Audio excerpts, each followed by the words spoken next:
윤석열 대통령이 여당의 총선 참패와 관련해 내일 국무회의 모두 발언을 통해 입장을 밝히기로 했습니다. 대통령실에 따르면 윤 대통령은 내일 오전 생중계되는 국무회의 모두 발언을 통해 총선 패배 이후 국정 쇄신 방향과 국회와의 협력 방침을 밝힐 걸로 알려졌습니다. 앞서 윤 대통령은 총선 다음 날인 지난 11일 총선에 나타난 국민의 뜻을 겸허히 받들어 국정을 쇄신하고 경제와 민생 안정을 위해 최선을 다하겠다는 메시지를 이관섭 비서실장을 통해 전한 바 있습니다. 대통령실은 당초 국무회의 모두 발언과 대국민 담화, 기자회견 등 형식을 두고 고민해왔지만 국무회의 발언을 통해 입장을 밝히는 쪽으로 최종 정리했습니다. 대통령실 관계자는 민심의 회초리를 달게 받고 국민의 삶으로 더 다가가겠다는 낮은 자세의 목소리가 담길 거라고 설명했습니다. 후임 비서실장과 총리 후보 인선은 후보군에 대한 인사검증과 여론 추이를 살피기 위해 발표가 늦춰지고 있습니다. 비서실장 후보엔 원희룡 전 국토장관과 정진석 의원 등이, 총리 후보엔 권영세 의원 등이 거론되고 있는 가운데 대통령실은 야당과의 정무적 소통 능력, 여론 추이를 함께 살피며 후임자를 고른다는 계획입니다. SBS 안시입니다. 자, 한편 총선 패배 이후에 인적 쇄신에 나선 대통령실 고심도 더 깊어지고 있습니다. 자, 윤석열 대통령 인사검증과 여론을 살피면서 신중을 기하고 있다고 전해졌는데, 자, 최선호 논술위원, 예. 어제 이제 대통령 비서실장 정도는 나오는 것 아니냐, 뭐 이런 예상이 있었습니다만 결국 연기가 됐어요. 현재 어떤 분들이 거론되고 있는 거죠? 일단 거론되는 분들 몇 면이 뭐 이미 다 많이 알고 네. 계시겠습니다만은 지금 화면에 나오는 대로 원희룡 전 장관, 그리고 계속 이럴 때마다 나오죠. 김한길 네. 통합위원장, 또 정진석 뭐 이제 의원, 그리고 장제원 의원, 이렇게 이름들이 거론되고 있는데요.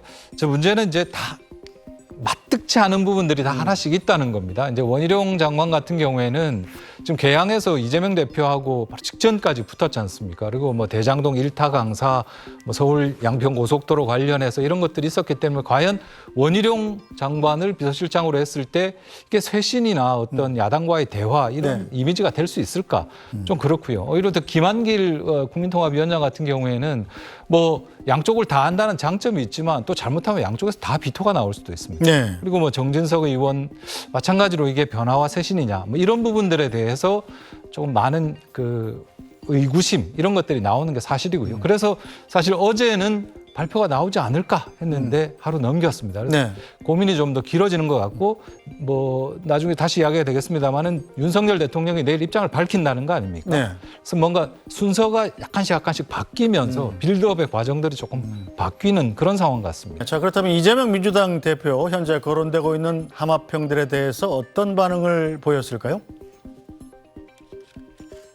정부는 이번 인사 개편을 그동안의 국정 실패를 반성하고 국정기조 전반을 전환하는 계기로 삼아야 합니다. 그런데 하마평에 오르고 있는 분들의 면면을 보면 대통령께서 과연 총선 민의를 수용할 생각을 가지고 계신지 상당히 우려됩니다.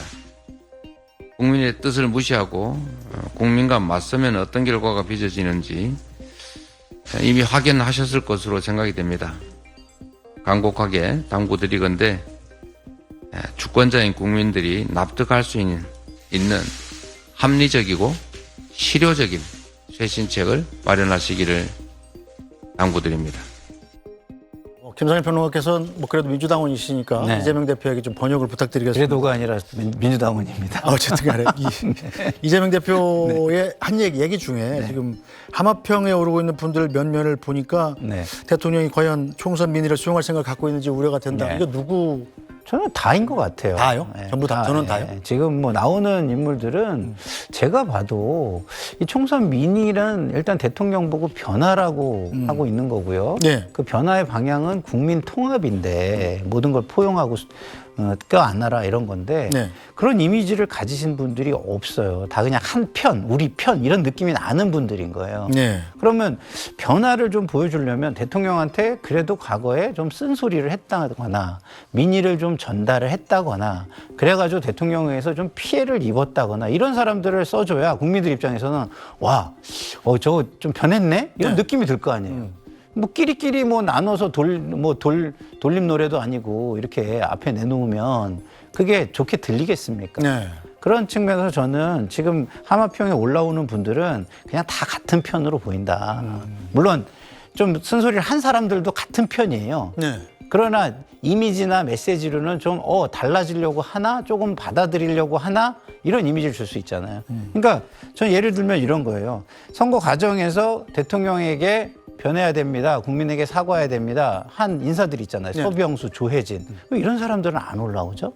그리고 삭발한 사람 있잖아요. 호남의 정운천. 이런 사람들 왜 안 올라오죠?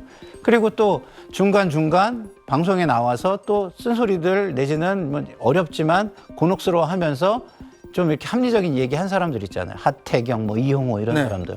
저는 이런 쪽을 해야 그나마 그래 좀 이렇게 자기한테 좀 안 좋은 하는 사람도 좀 뭐 해가지고서 그런 역할을 주려고 하나 이런 느낌도 들고 네. 그다음에 국민의 그러면 민심을 좀 받아서 통합적으로 운영을 하려고 하나 이런 기대도 생길 것 같은데 지금 나오는 하마평은 정말 정신 못 차렸구나 이런 느낌이에요. 예. 네. 자, 최선원 노사련. 네. 그나마 이제 대통령실 비서실장은 참모기 때문에 청문회 없이 그냥 임명할 수 있지 않습니까? 네. 어떻게 보면 뭐 내가 마음에 드는 사람 시키면 되는 건데 총리는 그렇지 않단 말입니다. 네. 지금 뭐 극단적인 여소야대가 된 상황에서 총리 후보를 잘못 내세웠다가는 뭐 통과가 안 될 건 뻔하고 또 계속 표류하게 될 가능성이 높은데 네. 총리는 어떤 분들이 후보로 지금 거론되고 있어요? 뭐 사정이 다 마찬가지입니다. 네. 지금 그 화면에 보시는 대로 주호영 의원 이름이 나오고 있고요. 6선입니다. 그리고 이제 권영세 의원 이름 그리고 김한길 그 국민통합위원장 이름은 여기 이제 총리에도 양쪽에 다 올라와 거론이 있습니다. 되는군요. 근데 일단 권영세 의원이 오늘 그 이제 중진 간담회 때 왔는데 그 자리에서 기자들이 막 물어봤습니다. 이제 총리 뭐 이름이 거명되는데 어떻게 생각하시냐 그러니까 낭설입니다. 그랬습니다. 그러니까 지금 이름이 거론되고 있는 사람들이 네. 그냥 그 뭐라 그럴까요? 뭐 에드벌룬 띄운다 그러죠. 용산에서 사람 흘려보고 반응 보고 이렇게 좀 제칠 사람 제치고 이런 과정들인 것 같고요. 그리고 아까 이재명 대표 이제 말 중에 보면 합리적인 쇄신책을 내놔라 그러지 않습니까? 네. 그러니까 인사로 야당이 동의하는 인사 내놓기 지금 되게 쉽지 않은 상황 같습니다. 저 중에 누구를 해도 야당에서 오케이 할 사람 별로 없는 것 같고요.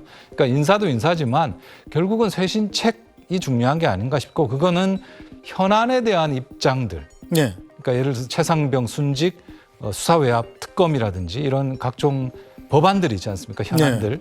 이런 데 대한 어떤 입장 변화 이런 것들에서부터 뭔가 분위기를 만들어가는 것 이런 것들도 고려해 볼 수 있지 않을까 이런 생각이 듭니다. 네. 근데 이성적으로 상대를 좀 설득하는 것도 있지만 마음을 풀어주는 게 먼저일 수도 저는 있다고 봐요. 그러려면 이재명 대표를 좀 먼저 만나는 것이 네. 여러 사람들의 마음을 좀 풀어줄 수 있는 거 아닌가. 그러면 저 중에는 조금 더 그래 이제 여기까지는 우리가 좀 이해할 수 있지 이런 사람들이 네. 한 명, 두 명 생길 수도 있어요. 근데 지금 상황에서는 제가 볼 때는 저 하마평에 나온 인물들은 감정적으로도 받기 어렵고 이성적으로도 받기 어려운 것 같습니다. 네, 자 이정근 평론가님 일단 대통령이 내일 국무회의 모두 발언을 통해서 이번 총선 참패에 대한 입장을 밝힐 걸로 알려졌는데 여기에 뭐 인선 방향이나 국정 쇄신 방향이나 이런 것들이 포함된다고 봐야겠죠. 포함되겠죠. 네. 그러니까 누구다라는 얘기는 하지 않더라도 이렇게 하겠습니다라는 어떤 내용이 담길 텐데 그냥 한마디 더 제가 또 말씀을 드리면 국민한테 직접 말씀하시는 게 좋다. 그러니까 지금 이미 첫 번째 이건섭 실장을 통해서 한 것도 지금 비판적인데 국무회의라는 자리는 사실 비서관들과 함께하는 회의입니다. 비서관들한테 모두 발언이라는 것도 비서관들한테 총체적으로 지시를 내릴 것 지시를 내리고 어떤 그 국정 방향에 대해서 이야기하는 그런 자리에서 그 모두 발언을 국민에게 이야기하는 것처럼 대신한다. 이게 사실 문재인 대통령실에 문재인 대통령이 불통한다 하면서 언제나 자기가 국민들에 대한 담화를 도리어 국무회의 모두 발언으로 했거든요. 네. 지금 그때도 저는 비판적이었지만 지금도 역시 지금은 회피할 때가 아니라 정말 바뀌겠습니다라고는 태도를 보여야 되는 어떤 시점이기 때문에 국무회의를 이용하는 것도 사실 형식적으로는 좀 저는 아직도 이 상황을 엄중하게 바라보지 못한다는 비판을 받을 수 있다라는 점에서 좀 아쉽습니다.